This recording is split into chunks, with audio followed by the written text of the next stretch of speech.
Hello friends, welcome to my channel. आज का video हर उस स्टूडेंट्स, पेरेंट्स और टीचर्स के लिए बहुत ज़्यादा इंपॉर्टेंट है जो सीबीएसई क्लास 10 से जुड़ा हुआ है। क्या आपको पता है कि सीबीएसई ने अब 2 बोर्ड एग्जामिनेशन पॉलिसी शुरू कर दी है। इसका मतलब है कि अगर आपका पहला एग्ज़ाम उतना अच्छा नहीं गया है तो टेंशन लेने की कोई बात नहीं है, आपको एक दूसरा मौका मिलने वाला है। मई 2026 में होने वाले सेकेंड बोर्ड एग्जामिनेशन से आप अपने मार्क्स इंप्रूव कर सकते हैं। इस वीडियो को एंड तक ज़रूर देखिएगा क्योंकि मैं एक एक पॉइंट को डिटेल में समझाऊंगा ताकि आपसे कोई मिस्टेक ना हो। और हाँ, अगर आपको हमारा कंटेंट पसंद आता है तो make sure to like and subscribe to my channel ताकि हम फर्दर भी ऐसे कंटेंट्स ला सकें। तो चलिए शुरू करते हैं। सबसे पहले बात करते हैं नई पॉलिसी क्या है। तो नेशनल एजुकेशन पॉलिसी 2020 की रिकमेंडेशन पर सीबीएसई ने 2 बोर्ड एग्जामिनेशन पॉलिसी शुरू किया है। तो स्टूडेंट्स को इससे क्या फ़ायदा मिलेगा, तो स्टूडेंट्स को इंप्रूवमेंट का मौका मिलेगा, यानी कि स्टूडेंट्स को मैक्सिमम 3 सब्जेक्ट्स में अपनी परफॉर्मेंस बेहतर करने का चांस मिलेगा।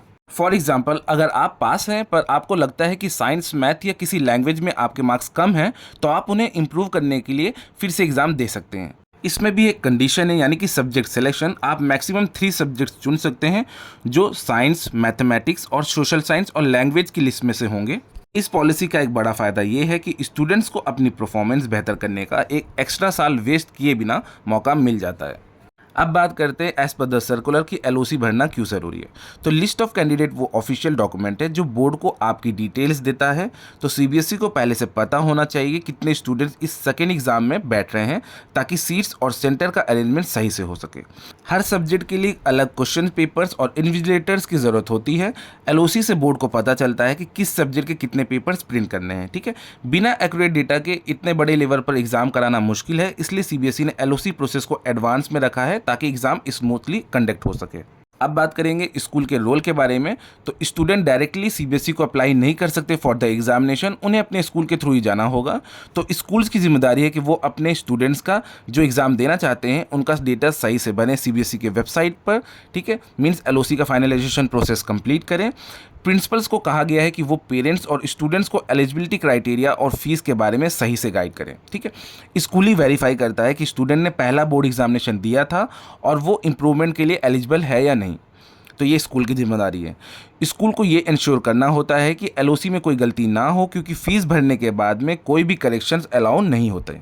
अब बात करेंगे इंपॉर्टेंट डेट्स एंड रूल्स के बारे में। तो फेज़ 1 की बात की जाए तो एलओसी पोर्टल ओपन हो चुका है, जो कि 18 मार्च 2026 से लेकर 31 मार्च 2026 तक ओपन रहेगा स्कूल्स को। तो इसी बीच में डेटा फाइनलाइज करना है स्कूल्स को, तो इस चीज़ का ध्यान रखें। फेज़ 2 की बात की जाए जो कि आफ्टर रिजल्ट है, यानी कि रिजल्ट आने के अगले दिन से 5 दिन तक का टाइम मिलेगा फीस भरने के लिए, तो इस चीज़ को ध्यान रखिएगा। फेज़ 3 की बात की जाए जो कि लेट फीस के साथ में होने वाला है। रिजल्ट के 7 डेज से सिर्फ 2 दिन का विंडो मिलेगा लेट फीस के साथ में अप्लाई करने के लिए। ध्यान रखिएगा, एग्ज़ाम सेंटर्स लिमिटेड होंगे, इसलिए आपका सेंटर थोड़ा दूर जा सकता है और एक बार अलॉट होने पर बदला नहीं जाएगा। ठीक है, तो जो बच्चे एग्ज़ाम देना चाहते हैं वो फेज़ 1 में ही अपनी एलओसी को भरवा लें अपने स्कूल से कॉन्टैक्ट करके। फीस आप रिजल्ट देखने के बाद फेज़ 2 में दे सकते हैं।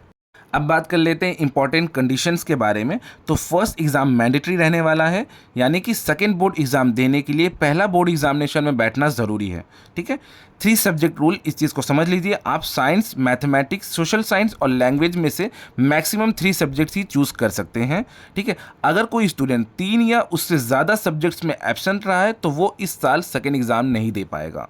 ठीक है, कंपार्टमेंट स्टूडेंट्स की बात की जाए तो जिन बच्चों की पहले एग्जाम में कंपार्टमेंट आई है वो इस एग्ज़ाम में बैठ सकते हैं। ठीक है, ध्यान रखिएगा स्कूल्स के लिए एडवाइस है कि एलओसी में कोई नया नाम ऐड नहीं होगा और ना ही स्टूडेंट्स के डेट में कोई करेक्शंस किया जाएगा। अब बात कर लेते हैं डिटेल एलिजिबिलिटी एंड सिलेबस के बारे में। तो सबसे पहले डिस्कस करेंगे कौन एलिजिबल है, यानी कि कौन कौन स्टूडेंट्स एलिजिबल होने वाले हैं सेकंड बोर्ड एग्जामिनेशन देने के लिए। जो बच्चे पास हो चुके हैं पर मार्क्स बढ़ाना चाहते हैं सेकंड बोर्ड एग्जामिनेशन दे के, यानी कि इंप्रूवमेंट कैटेगरी वाले स्टूडेंट्स, तो वो अप्लाई कर सकते हैं। जो कंपार्टमेंट कैटेगरी में है, यानी कि 2025 से 2026 वाले स्टूडेंट, वो भी अप्लाई कर सकते हैं, वो भी एलिजिबल है इस एग्ज़ाम के लिए। जो 6 सब्जेक्ट की रिप्लेसमेंट से पास हुए हैं स्टूडेंट्स, तो वो भी इसको अप्लाई कर सकते हैं। अब बात कर लेते हैं कौन एलिजिबल नहीं है सेकंड बोर्ड एग्जामिनेशन के लिए। तो ध्यान रखिएगा, जिन स्टूडेंट्स के रिजल्ट पर ईआर यानी कि एसेंशियल रिपीट लिखा है वो इस साल सेकंड एग्जाम नहीं दे सकते हैं।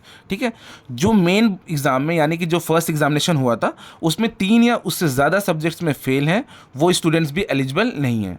सिलेबस की बात की जाए तो ये एग्ज़ाम उसी सिलेबस पर बेस्ड होगा जो पहले एग्ज़ाम में था, यानी कि जो भी बच्चे सेकंड बोर्ड एग्जामिनेशन देने वाले हैं सेम सिलेबस रहने वाला है।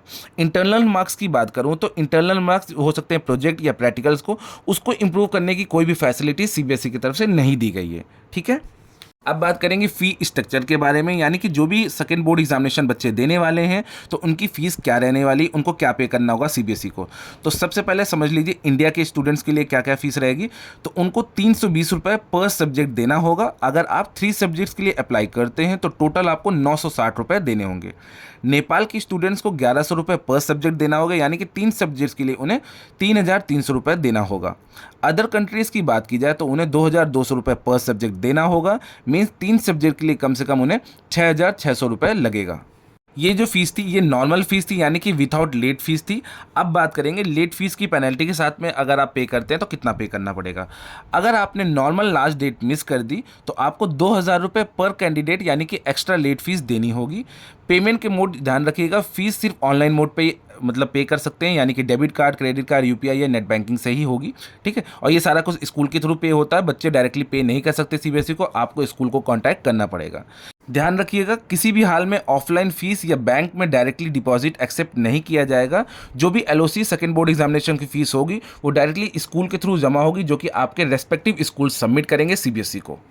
अब बात करेंगे पेमेंट और फाइनल सबमिशन रूल के बारे में। ये चीज़ स्कूल्स के लिए है, तो स्कूल्स को ध्यान रखना है कि फ़ीस भरने से पहले स्कूल एलओसी का प्रिंट लेकर डेटा रीचेक कर सकते हैं। एक बार फीस पे हो गई तो फिर दोबारा से उसमें करेक्शन या ऑनलाइन या ऑफलाइन कुछ भी नहीं हो सकता। जो स्कूल इंडिया के बाहर हैं और शिफ्ट के ज़रिए पेमेंट करते हैं उन्हें 2-3 दिन पहले ही प्रोसेस ख़त्म कर लेना चाहिए, क्योंकि अपडेट होने में थोड़ा टाइम लगता है। ध्यान रखिएगा अगर फीस कट हो जाए, जब भी एलओसी का पेमेंट आप कर रहे हैं फीस कट हो जाए पर अपडेट ना हो तो स्कूल को अपने बैंक से कांटेक्ट करना होगा। इसके लिए आपके पास ट्रांजैक्शन आईडी, फी रेफरेंस नंबर और अमाउंट की डिटेल्स होनी चाहिए।